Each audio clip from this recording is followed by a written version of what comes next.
रघुकुल रीत सदा चली आई, प्राण जाए पर वचन न जाए। त्रेता युग में इन्हीं वचनों का पालन करते हुए राजा दशरथ ने प्रभु राम को 14 वर्ष के लिए वनवास भेजा था। लेकिन कलयुग में भी इस कथा को जीवंत होते देखा जा रहा।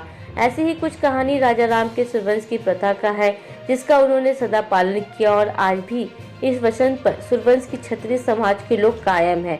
और यह बात भी अयोध्या में ही राजा राम की नगरी में साबित भी हो रही, जहाँ सूर्यवंशी क्षत्रियों ने 500 साल पहले एक संकल्प लिया था और उस संकल्प का पालन उनकी आगामी पीढ़ी अभी तक कर रही। यानी कि 22 जनवरी तक उस संकल्प का पालन सूर्यवंशी क्षत्रिय समाज के लोग करेंगे, क्योंकि 22 जनवरी को जब प्रभु राम अपने भव्य महल में विराजमान हो जाएंगे तो उनका संकल्प भी पूरा हो जाएगा। हालांकि आपको बताते चले, प्रभु राम को वंशज माने जाने वाले सूर्यवंशी क्षत्रियों ने 500 साल पहले एक संकल्प लिया था कि जब तक राम जन्मभूमि मंदिर में प्रभु राम का दिव्य और भव्य मंदिर नहीं बन जाएगा और प्रभु राम जब तक नहीं विराजमान हो जाएंगे, तब तक उनकी आगामी पीढ़ी इस बात का पालन करेगी कि न सर पर टोपी लगाएंगे, न छत्र बंधेगी, ना ही पगड़ी बंधेगी और ना ही पाँव में चमड़े का जूता पहनेगी। लेकिन वक्त बदला, समय बदला। हजारों संघर्ष के बाद साल 2019 में सुप्रीम कोर्ट ने सुप्रीम फैसला देते हुए अयोध्या में भव्य मंदिर का निर्माण करने का आदेश दिया।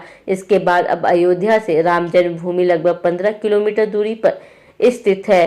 सराया राशि गांव के सूर्यवंशी क्षत्रिय के चेहरे पे मुस्कान आई और वह अपने संकल्प पे अब उत्साहित भी नजर आ रहे हैं और अपने संकल्प को पूरा होते देख सर पे छतरी, माथे पे पगड़ी और पाँव में चमड़े का जूता धारण भी करेंगे। हमारा इतिहास यह है, 500 वर्ष पहले मुग़ल शासक जब हमारे अयोध्या पर आक्रमण किए तो उस समय भगवान राम मर्यादा पुरुषोत्तम उनके जन्मस्थान को तोड़ करके वहाँ पर एक मस्जिद का स्वरूप दिया। स्वरूप में हमारे जो पूर्वज थे बाबा गजराज सिंह, मैं उन्हीं की वंशावली की उनके नाती पोता हैं। उन्होंने मुग़लों के साथ निरंतर लड़ाई लड़ते लड़ते अपने प्राणों की आहुति दे दिया और आहुति देने के बाद हमारा जो सूर्यवंशी परिवार है, भगवान राम रघु का परिवार है, उन्होंने संकल्प लिया कि ना तो मैं छाता लगाऊंगा, ना तो मैं पगड़ी बांधूंगा, ना तो पैर में अपनी चट्टी डालूंगा।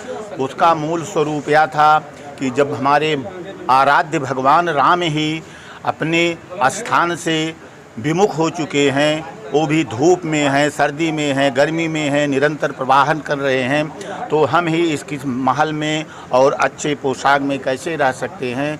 इस चीज़ को हम लोगों ने त्याग दिया और 14 जनवरी 2024 को जब भगवान राम का भव्य और दिव्य मंदिर माननीय मोदी जी प्रधानमंत्री, माननीय योगी जी उत्तर प्रदेश के मुख्यमंत्री, उनके कर कमलों और सहयोग के द्वारा जो प्राण प्रतिष्ठित भी हुआ और उसका शिलान्यास भी उनके द्वारा भी हुआ था, उसमें जब वो विराजमान करेंगे तो हम अपने हर्षोल्लास के साथ नाचते गाजते दीपोत्सव के साथ उस दिन जो है अपने आप को बहुत ही भाग्यशाली समझेंगे कि भगवान आज अपने मंदिर में विराजमान हुए। हमारे पूर्वजों का जो संकल्प था वो भी पूरा हुआ। हम भी छाता पगड़ी और अपने पैर में चट्टी डालकर उस दिन से अपनी खुशियों का निर्वाहन करेंगे और भगवान राम के प्रति अपने मस्तक को नतमस्तक करके उनके पैरों में अपने शीश को झुकाकर उनको अर्पित करेंगे।